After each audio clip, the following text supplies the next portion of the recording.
Kamal diline aman Allah kız neymiş Başı Kamal diline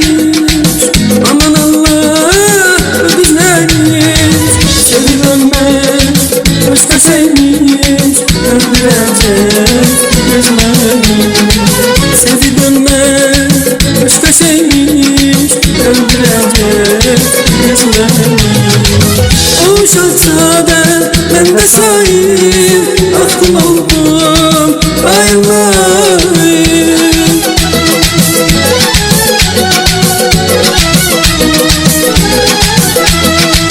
O şahzade ben de sahip aklım oldum bayılmayım Ne Allah'tır ne zahir öldürecek mi kız beni Sefil ölmem istemirdim Sefil ölmem istemirdim Öldürecek kız beni Öldürecek kız beni Sefil ölmem istemirdim Sefil ölmem istemirdim Öldürecek kız beni Öldürecek kız beni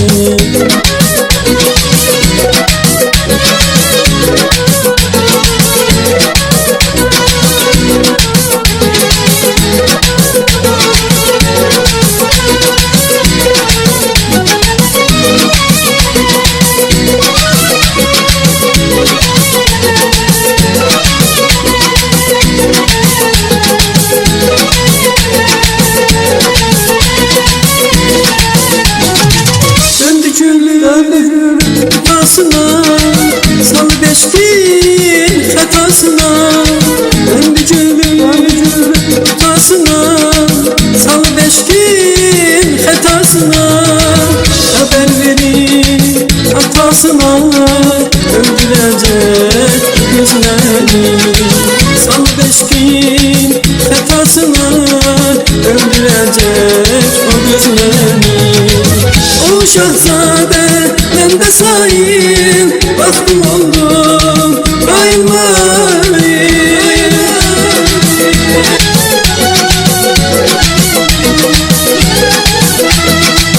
O şahzade ben de sahip baktım oldum bayılmayım Ne Allah'tır ne zahir öldürecek bu kız beni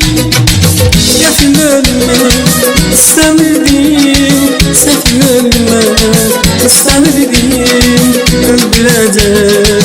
bu kız beni Öldürecek bu kız beni Sefil ölmek istemirdim Sefil ölmek istemirdim Öldürecek bu kız beni Öldürecek bu kız beni Sefil ölmek istemirdim Sefil ölmek istemirdim Öldürecek bu kız beni Öldürecek bu kız beni Sefil ölmek